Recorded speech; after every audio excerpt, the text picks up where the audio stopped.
high drama and momentous events in the current historic session of the United Nations. For the third time, Nikita Khrushchev takes the stand to repeat his demands for the admission of Red China, the drastic reorganization of the World Body Secretariat, and the resignation of Secretary General Dag Hammarskjöld. Уважаемый господин председатель, господа делегаты. Speaking in measured tones that are the more convincing for the contrast with his previous angry outbursts, Khrushchev threatens that if his demands are not met, the Red Bloc will bypass the United Nations, a hint that the Soviet might directly intervene in the Congo, disregarding United Nations peace efforts there.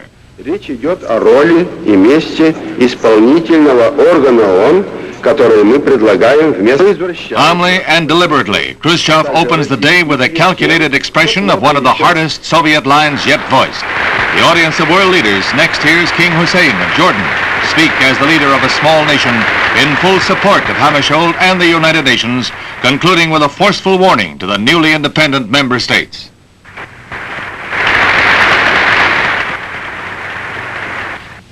We do not forget our long struggle for liberation, nor could we support existing injustices being committed by some members of the free world. But in the setting sun of the old imperialism, we are not blinded to the new imperialism of communism, one far more brutal, far more tyrannical, and far more dangerous to the ideals of free people, to the concept of nationalism than this world has ever known.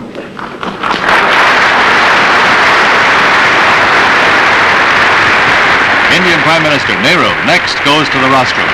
Bearing the greatest prestige among the leaders of the neutralist nations, Mr. Nehru opposes the Russian demands to drastically revise the United Nations organization. Says Nehru, world organization has amply justified its existence. A high point of his address is an eloquent appeal for peace.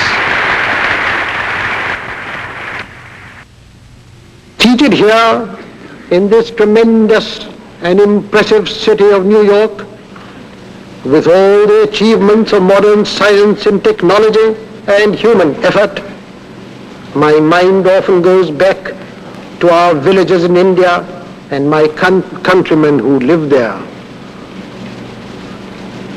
We have no desire to imitate or compete with any other country, but we are firmly resolved to raise the standards of our people and give them the opportunities to lead a good life. Even though this fills our minds, I do not propose to speak to you on this subject here, because there is something else that is of even greater importance. That is peace. Without peace, all our dreams vanish and are reduced to ashes.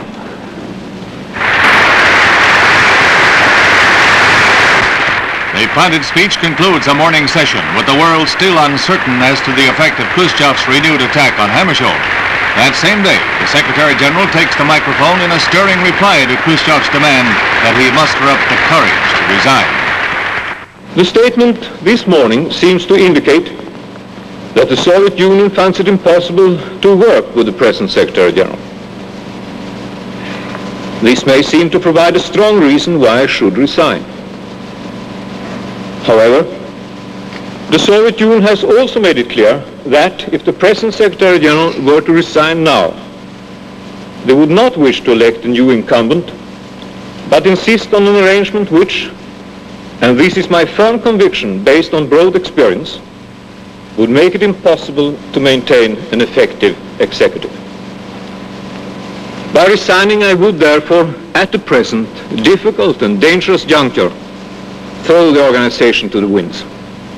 I have no right to do so, because I have a responsibility to all those states members for which the organization is of decisive importance. A responsibility which overrides all other considerations.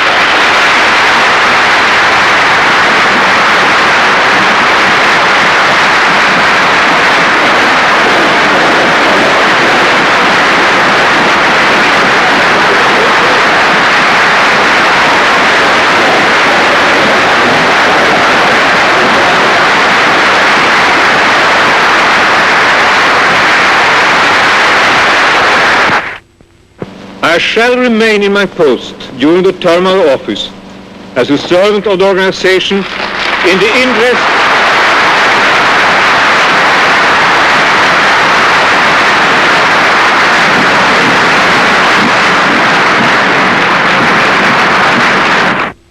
the interest of all those other nations as long as they wish me to do so. In this context, the representative of the Soviet Union spoke of courage. It is very easy to resign. It is not so easy to stay on. It is very easy to bow to the wish of a big power. It is another matter to resist. As is well known to all members of this assembly, I have done so before on many occasions and in many directions. If it is the wish of those nations who see in the organization their best protection in the present world, I shall do so again.